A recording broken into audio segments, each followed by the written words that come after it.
Bonjour, donc c'est CB 1996 pour ce second tuto sur l'apprentissage de PHP. Aujourd'hui nous allons voir la notion de fonction, leur utilité, à quoi ça peut servir, etc.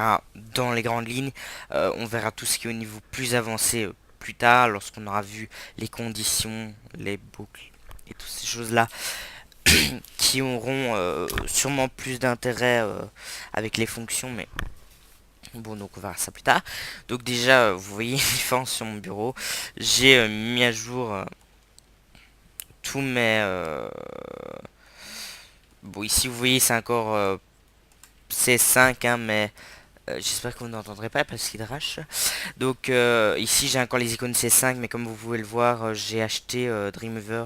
Enfin, j'ai racheté, donc si vous voulez, j'avais toute la gamme Adobe de C5 Web Premium et j'ai acheté la mise à jour complète de tous les logiciels ainsi que Word 2010 Professional Plus. Donc on y va, j'ai créé un nouveau document PHP. Ah oui, aussi j'ai rajouté la possibilité de faire les tests directement ici dedans. Donc comme toujours, donc on va ouvrir ici donc ceci, donc je vais l'enregistrer sous le nom les fonctions. Voilà, donc excusez-moi, j'espère que vous entendrez pas parce qu'il pleut comme c'est pas permis. Premièrement, pour définir une fonction, comment ça marche? Donc une fonction, déjà, qu'est-ce que c'est? Une fonction, si vous voulez, c'est un groupe d'actions prédéfinies que vous allez créer. Et plutôt que de rappeler ce code plusieurs fois en le réécrivant, ce qui peut allonger les pages, donc les rendre plus difficiles à la lecture, à modification, parce que par exemple, si maintenant vous voulez modifier cette fonction, enfin ce bout de code pour qu'il pour qu'il vous affiche bonjour à la place qu'il vous affiche hello, par exemple. Imaginez si vous appelez ce code à chaque fois. Hein. Vous allez devoir modifier, par exemple, si vous l'appelez 100 fois, vous allez devoir le modifier 100 fois. À moins de faire CTRL F et de faire un replace. Auquel cas, vous risquez encore d'endommager d'autres parties de votre code. Chose que donc, je déconseille très fortement. Donc, à ce niveau-ci, vous avez donc la possibilité de comment dire, d'appeler cette fonction. Et donc, si vous devez faire des modifications dans le code, de le modifier une fois pour le modifier partout, si vous voulez. Donc pour ça c'est très simple, donc on verra la notion de fonction dans les classes plus tard, donc ici on voit ça de manière très simple. Donc une fonction, comment ça se définit? Donc vous commencez par mettre function, oups, excusez-moi, function, mais oh là là, excusez-moi, function à la première ligne, là vous voyez qu'il apparaît en bleu, j'ai une erreur, c'est normal. Ensuite vous allez mettre le nom de votre fonction, en l'occurrence on va mettre la fonction test.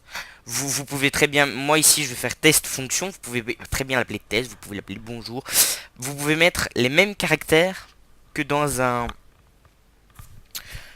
variable. Donc ensuite, pour continuer ça, nous allons mettre entre parenthèses des parenthèses. Ça vous permettra de définir des variables de la fonction. Je vous expliquerai ça plus tard. Ensuite, vous allez ouvrir une accolade, descendre quelques lignes par exemple, et fermer votre accolade. Donc là, en fait, si vous voulez, tout ce qu'il y a entre là et là, c'est votre fonction. Donc là, vous mettez le code que vous voulez, c'est votre fonction. Voilà comment ça marche. Donc ensuite, par exemple, dans ma fonction ici, par exemple, ce qu'on va faire, c'est par exemple faire echo. Donc echo, donc pour afficher un texte, hein, je rappelle bonjour. Voilà, hop, par exemple. Si je vais par exemple faire ça, donc vous voyez qu'on peut vraiment, on peut mettre tout le code PHP sur une seule ligne. Hein, ça se fait. C'est juste que bon, ça rend le truc totalement illisible. Donc généralement, on fait des sauts en ligne, ça rend la lecture plus belle. Donc maintenant, si je fais création, donc qui ici me permet de voir le rendu du code HTML. Oh, attendez, je me permets juste de faire ça. Hop.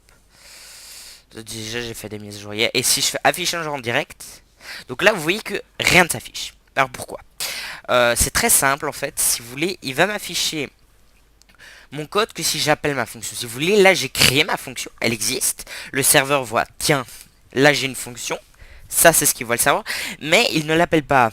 Donc, si vous voulez, si vous voulez, cette séquence de code, elle est mise en pause. Tant que vous ne dites pas au serveur, appelle cette séquence appelle ce morceau de code. Donc tant que vous ne dites pas au serveur, et ça je vais vous expliquer comment lui dire, exécute ce code, il ne va pas l'exécuter. Vous pouvez l'exécuter. Excusez-moi, vous pouvez l'exécuter à plusieurs endroits d'ailleurs. Donc si vous voulez, si maintenant je veux appeler ce code, rien de plus simple. C'est très simple, je reprends ceci, tout simplement. Donc ici, test fonction. Hop. Et c'est tout. Et là, ma fonction est appelée. Là, j'ai dit au serveur, je veux que tu m'appelles ma fonction. Donc maintenant, faisons un test avec un affichage en direct. Tiens, voilà, il m'affiche bonjour. J'ai dit au serveur, appelle-moi ce bout de code. Maintenant ici, on va faire quelque chose d'un tout petit peu plus complexe. On va faire S message. Donc qu'est-ce que je vais dire là?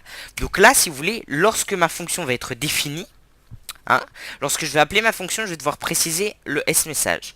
En l'occurrence, là, si vous voulez, ce S message, ici, je vais mettre bonjour. Non, on va mettre hello world. Hein, world, voilà.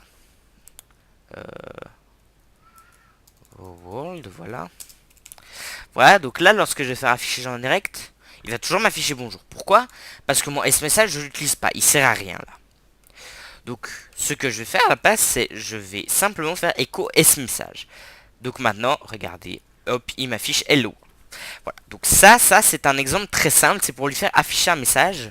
Bon, c'est plus facile d'écrire écho, d'écrire la petite séquence de code, plutôt que de faire ça, mais enfin.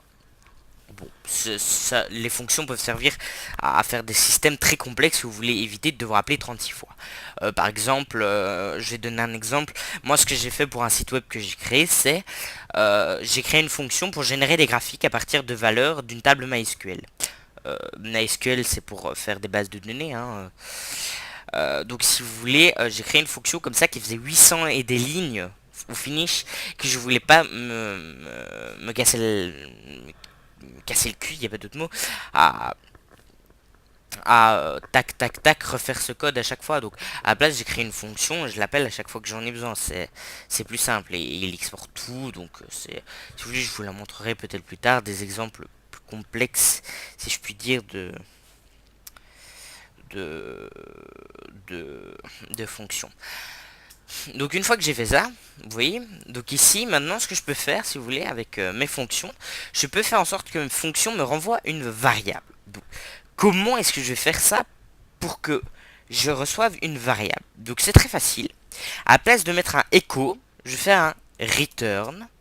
Donc return, c'est vraiment à cet usage. Si je vais faire par exemple stest égale ma fonction annulée. J'ai cliqué sur SQ. Donc voilà. Ensuite là, donc si a priori maintenant lorsque je vais aller, il ne m'affiche rien. Pourquoi? Parce qu'en fait, si vous voulez, le résultat de ma fonction se trouve dans stest. Et si je mets echo maintenant, regardez.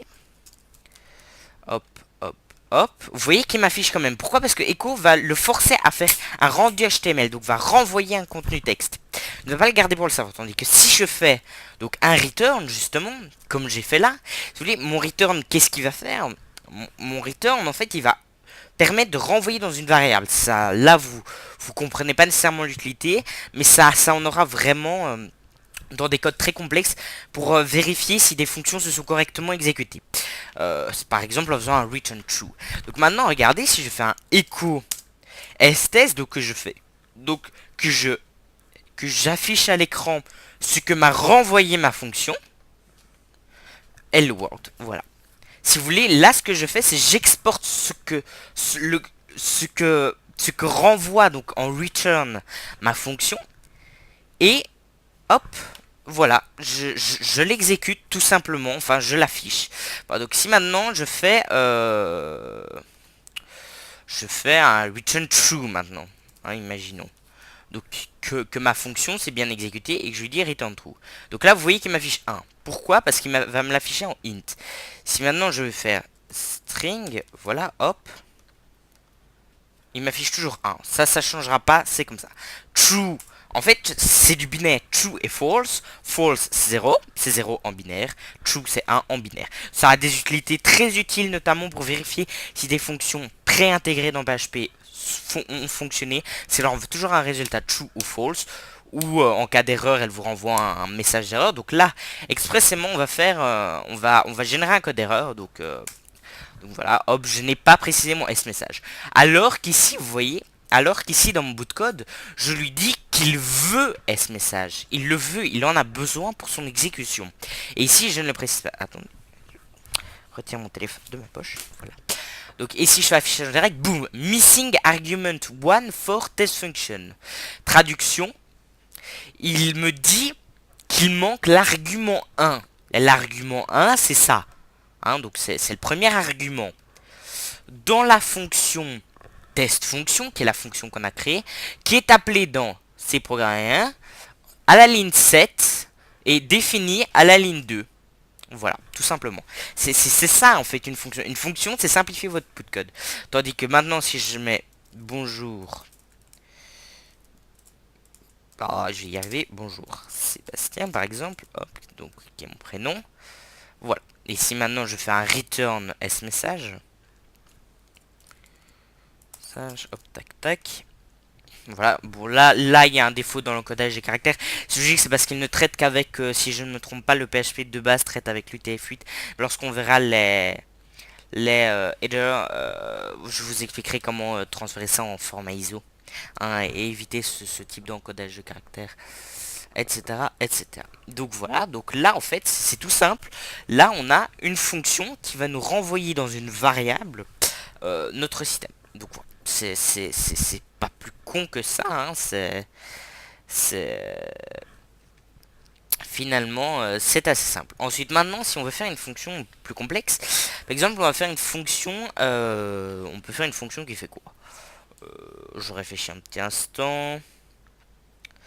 Je sais, qui va nous vérifier si on a mis bonjour ou hello world, tout simplement. Donc si elle nous a mis bonjour et un prénom ou juste bonjour. Donc très simple pour faire ça. Donc on va prendre notre S-message et en fait ici je vais vous montrer une fonction préinstallée dans Bazar. Donc je vais faire un explode. Explode, donc c'est une fonction pour en rendre un arrêt. Donc je vais pas expliquer ce que c'est. Explode hop S message. Voilà, donc là j'ai explodé de manière à obtenir un arrêt. Donc je vais le nommer S arrêt égal. Donc ensuite après on va faire un S arrêt count. Donc ici count c'est pour compter le nombre de choses qu'il y a dans mon arrêt, donc dans mon tableau. Voilà. Ici j'explique des fonctions que j'ai expliquées plus en détail dans d'autres épisodes. Ici c'est vraiment, c'est pour vous donner un exemple assez basique de choses. Donc voilà. Ensuite après ça, if s array count est plus grand que 1, dans ce cas je vais exécuter un morceau de code. Donc si ce n'est pas le cas, je vais exécuter un autre code. À ce moment-là, ce que je vais faire, c'est echo s array value 0 bonjour point bonjour votre prénom est de point hop. Ici je fais un exemple, hein, s array s array 1 tac tac tac. Voilà, donc là non, on va carrément faire un return puisque je fais return. Et en cas de else, je vais faire un return s array 0 tout simplement. Donc maintenant testons ça. Voilà, bonjour, votre prénom est Sébastien. Si maintenant je mets tout simplement bonjour, comme il est tout à fait possible de l'avoir, donc undefinite offset 1. Alors qu'est-ce qui se passe? Et là vous voyez, il vérifie s'il est plus grand que 1. Donc si vous voulez, ce qu'on veut faire c'est s'il est plus grand ou égal à 2. Hein, vous comprenez? C'est-à-dire que ici, ça veut dire s'il est plus grand ou égal. Donc si je mets 1, ça veut dire que c'est compliqué à expliquer. Comment expliquer ça? C'est difficile à expliquer. Comment vous expliquer ça?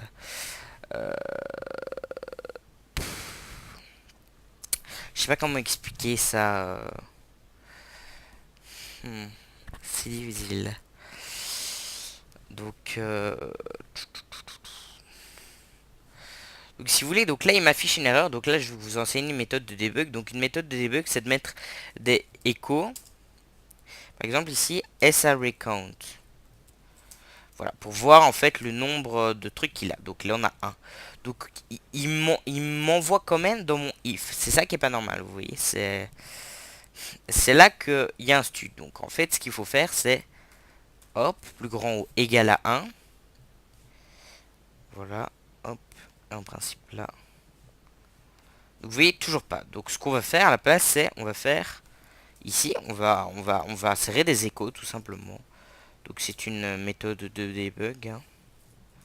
Ré 0, hop, hop, hop. Donc là, vous voyez un bonjour, donc c'est bon, ça veut dire que jusque là. Mais pourquoi est-ce qu'il va dans ce if là et pas dans l'autre? Alors ça c'est très simple parce que vous voyez j'ai fait s-array au lieu de s-array count. Vous voyez comme quoi faut bien faire attention au nom de ces variables. Donc là vous voyez toujours hein, est plus grand ou égal à 1. Donc on va simplement faire est plus grand. Voilà, bonjour. Aussi simple que ça. C'est aussi simple que ça, faut bien faire attention à ces noms de variables. Vous voyez ici, je me suis gouré, je vous le dis, hein, j'ai fait un epic fail, mais je recommencerai pas mes vidéos pour autant. J'ai mis s-array au lieu de s-array count, là tout de suite. Ce qui fait donc en fait que je lui ai demandé de vérifier que mon array faisait plus grand que 1 et était plus grand ou égal à 1. Et étant donné que, ben oui, il est plus grand ou égal à 1, étant donné qu'il existe, c'est compliqué à expliquer. Donc en mettant mon array count, donc pour voir le nombre, si vous voulez, j'ai réglé le problème, tout simplement. Donc maintenant, si je veux faire bonjour Seb, voilà, donc regardez, hop, bonjour votre prénom, ouais, Seb. Voilà, c'est tout.